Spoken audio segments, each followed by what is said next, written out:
Chapter 16. William stepped across the place where the wizard had twisted in his last agonies and took the necklace from Calendar's hands. She gave it up without a word and sank to the floor, sobbing, crouched in her familiar position. He glanced up at the soldiers still standing at attention by the door. They were staring at him speechlessly. "I have no wish to fight you," he said. Brian, his guard, was the first to react. "My lord," he said with a formal bow, "we thank you for our freedom from the wizard's tyranny. We are at your command." "Not mine, Brian, but this man's," William said, going over to stand in front of Sir Simon. "But how do we break the lead spell? How can we bring him back to life?" Brian went to Calendar and muttered something in her ear, but she just shook her head and pushed him away. "She will not tell me how to undo the spell, my lord," he said. "I don't think she knows how," William said. "I guess the wizard never undid any of his spells, but I have an idea. I've brought Sir Simon back to life once. Maybe I can do it again." While the soldiers watched, William put his arms around his old friend and pressed his cheek against the cold metal wrinkles of his tunic. "Come back, Sir Simon," he whispered. "Your kingdom has been retaken." Suddenly, William felt those arms crushing him in a familiar hug, and he looked up to see the knight's eyes filled with tears. "Sir Simon!" he cried. "You are alive!" The knight didn't speak, but held his squire at arm's length, as if to study his face more closely. When he looked closely around the room, "The wizard?" he asked. "He is gone. We defeated him." "Your weapons were stronger than mine, William." William looked away, embarrassed. "I see you found yourself a page," he said, taking the lead hands of Dick's son into his own. Gradually they warmed and turned to flesh. The boy's eyes lost their blank gaze and focused on William. "You did as I asked and brought the Silver Knight to me," William said gently.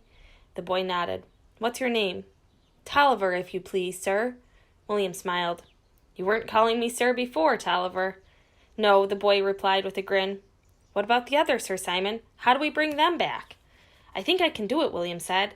"It seems to work the same way it did in the castle."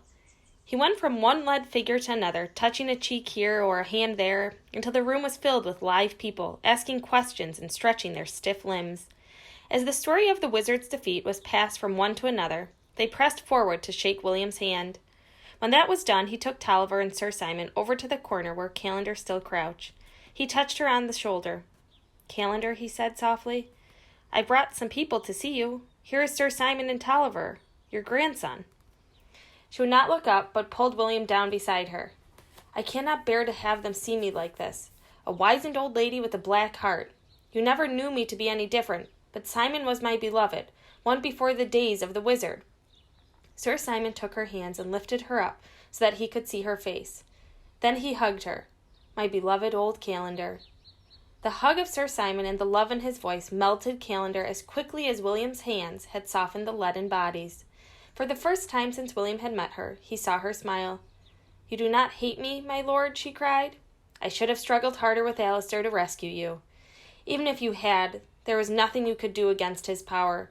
These years with the wizard must have been very lonely ones." She closed her eyes as if to shut out the horrible memories. "But the wizard's spells are broken, thanks to our good friend William." Sir Simon went on. "You will stay with me and live out your life in comfort, surrounded by your friends." "And your family," William cried, pushing Tolliver forward. The old woman and the young boy stared at each other, then joined hands and hugged. William thought they'd never seen two people look so happy, and he felt the tears coming to his own eyes. For once he let them slide down his cheeks, and when Calendar caught sight of them, she reached up to brush them away.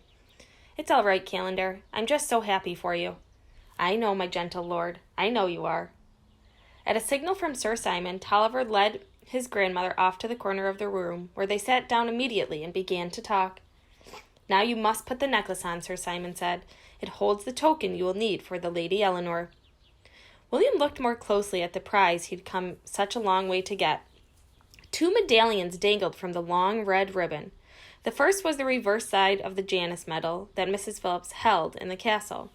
It looked identical, except for a kinder expression on the god's face, and the two keys engraved on either side of his head. "The keys to her freedom," he said, showing the token to Sir Simon. "And this is the lead disc," the knight said. "What are those markings on top?" William asked. Sir Simon picked up the medal rather gingerly and peered at it. "That's the sign of Saturn," he said. According to the old alchemist, lead was associated with Saturn, the god of death and decay, an evil sign. William slipped the lead medal off the ribbon. "I only need the Janus token," he said. "You take this and keep it somewhere safe. I don't want it to fall into the wrong hands." There was no time for further discussion, as the crowds were pressing forward once more. Brian appeared by William's side with a big black cat in his arms. "Where did that come from?" William asked. "The spells are all broken," Brian explained. "This is Calendar's cat. You knew him better as the dragon that guarded the castle gates." William looked into the animal's eyes, but he saw no horrible picture of fire, only a calm, mysterious expression. Suddenly the cat meowed. "I think he's hungry, sir," Brian said. "I shall see that he gets something to eat." William was eager to return home immediately, but the Silver Knight insisted that a celebration be first, so a huge banquet was prepared. In the baronial hall upstairs, William sat at the high table between Sir Simon and Dick, the apple-tree man, who had come to the castle looking for his son. Each plate was heaped with good things, and each cup was full to the brim. While they waited for all to be seated, William asked Sir Simon something he'd been wanting to know. "How did you get out of the forest, Sir Simon?" "I stood and called your name, hoping my voice would lead you back to me." Sir Simon shook his head, staring down at his plate full of meals, breads, and savories. "To think that I should be fooled by the vision of moonlight. But Lord Luck himself must have been walking beside me, because eventually, after much wandering at the edge of despair, I found myself next to a real stream. I followed it out of the forest, knowing that at least I was going in one direction, and not in endless circles." He turned to Dick, the apple-tree man. "Tulliver found me and told me that William had gone ahead. I made such haste to catch up with him that I must have passed him altogether." "I'm afraid he was up a tree for a very long time, thanks to me," Dick replied, smiling at William. "Well, we are all together now, and that's what counts," said Sir Simon. Standing up, he knocked on the table with his fist until the great hall fell silent. Then he raised his tankard. "Here's to young William, who found his own way through the dark forest. He alone has defeated the curse of a man who held our kingdom prisoner for far too long. Let each of us remember the lesson William has taught us. The weapons that you need to fight the battle are inside your own heart. To William!" he shouted. "To William!" answered 100 happy voices. William jumped to his feet and put up his hands for silence. When the tumult had subsided, he raised his own tankard and shouted, "To the Lady Eleanor! To the Lady Eleanor!" they roared back. They drank deeply, one and all, and the eating began, to the sound of laughter, music, and the cheerful thunk of the wooden bowls against the trestle tables. "What is all this food?" William asked, as one serving plate after another was carried into the banquet hall. "Boar's head with pudding, squirrel stew, boiled chicken, cakes with sliced apples," Dick rattled off, pointing to the various piles on William's plate. "But where did it all come from? The land I traveled through could not possibly have produced this much food." The moment the wizard was defeated, the land sprang back to life, as if there had never been a famine, Dick explained. After filling his stomach, William gave up all effort at conversation and sat back to enjoy the scene. The good food and the hot, sweet cider lulled him to sleep, and later on in the evening he felt Sir Simon's strong arms carrying him to bed. When William woke the next morning, Tulliver was waiting for him with a basin of water. "What will you do now that the wizard has gone?" William asked, splashing his face. "Sir Simon says I may stay in the castle and be apprenticed to one of the squires. I asked if it could be you, sir, but he told me you are leaving us. I wish you would stay." There was someone waiting for me at home. The thought of Mrs. Phillips made him more eager than ever to be on his way. William ate a quick breakfast with Sir Simon, who was quiet after the revelry of the night before.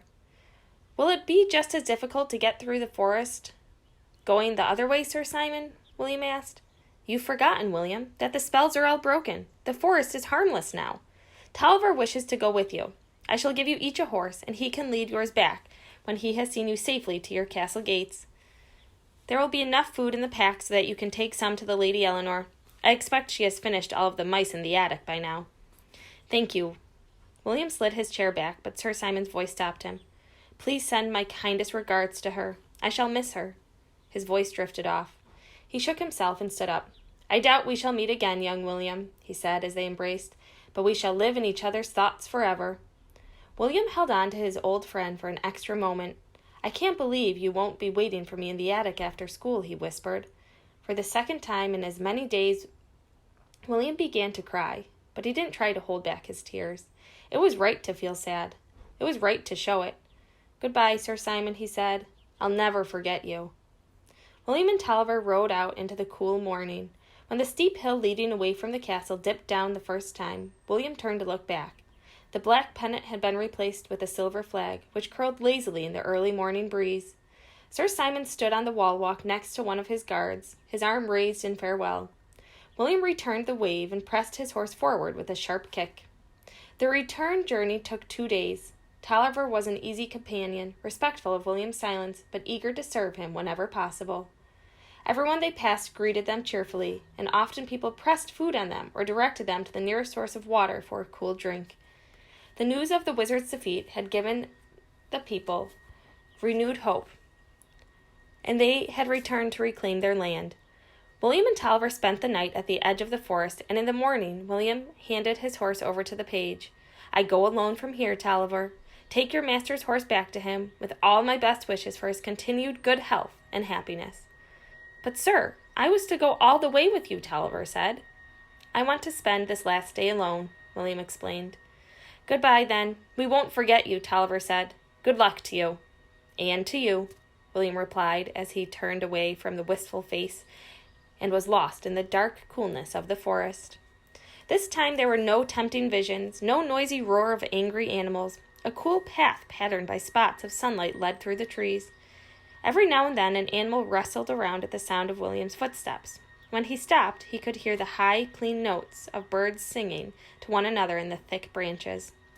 It took an afternoon walk from the far edge of the forest to the castle. William reached the gates just as the sun was setting. Before he had time to raise his hand or shout a greeting, he heard the familiar creak of the windlass as the portcullis was raised and the wooden doors were open. Then, ever so slowly, the drawbridge was lowered. He jumped the last foot of the space before it hit the ground. Mrs. Phillips was waiting for him under the front archway.